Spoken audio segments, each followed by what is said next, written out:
Welcome to this guide on how to retrieve ghost gear from the ocean. We've broken down the operation into 7 steps. Step 1. Collect data. To plan a safe ghost gear retrieval, the first task is to find out as much information about the target gear as possible. This data can also be shared with relevant authorities. Data to be collected includes a GPS or map location, a compass bearing, any nearby landmarks, the depth of the site, the type of ghost gear, the size of ghost gear, any entangled marine life, any nearby hazards, and photos. Step 2. Build a team. Ghost gear retrieval operations are usually conducted by teams of 3 divers. 1 diver cuts the net, 1 diver assists, and 1 diver oversees safety. Everyone participating should have the following skills and experience: more than 50 dives logged, great buoyancy skills, an understanding of how to use lift bags underwater, and knowledge of the Greenfin's best environmental practice for divers. Each diving group should have at least 1 diver with prior experience in ghost gear retrieval. Also take extra people on the boat. They can help to lift the retrieved ghost gear from the water. Step 3. Prepare tools. A ghost gear retrieval team needs these tools: diving gear, cutting tools such as scissors, knives, and shears, lift bags, gloves, rope, GPS device, mesh bags, and a boat that can carry the retrieved nets. Step 4. Safety. The safety of the dive team and the marine environment are the most important considerations of any dive operation. Divers should never take undue risks, and team safety is always the paramount concern. Make sure you plan a safe operation and brief all divers about potential hazards and how to avoid environmental damage. Here are some safety tips to be aware of. Avoid net entanglement. There's a risk of getting caught in a net that releases unexpectedly and drags you to the surface, so be careful. Stay close to your buddies as it can get murky and visibility can degrade during the operation. Retrieval of nets can be chaotic and people can get lost, so keep to the dive plan.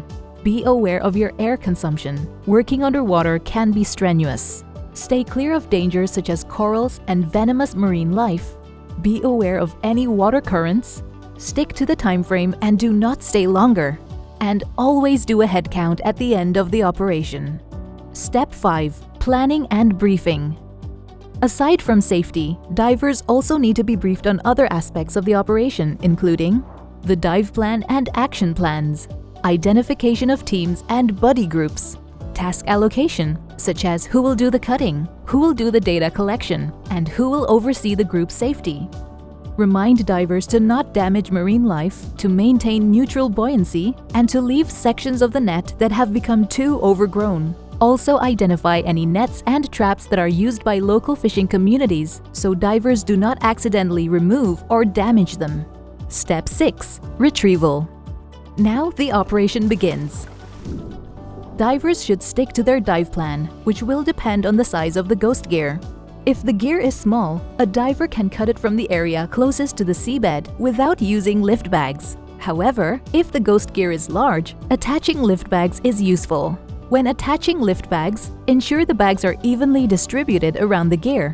Once inflated, the bags will cause the net to rise, which makes cutting the net from the seabed easier.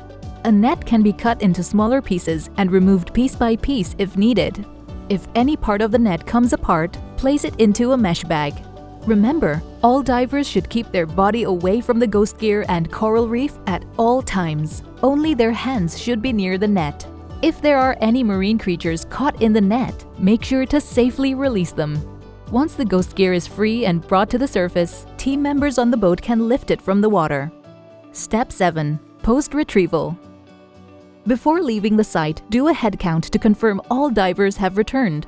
Once on land, send the ghost gear for cleaning, sorting, and recycling if possible. Or check the local disposal options. Do not burn any recovered gear. Report retrieved ghost gear to a relevant authority and share photos. For more information, consult COBC's Ghost Gear Toolbox. Let's keep our ocean free from ghost gear.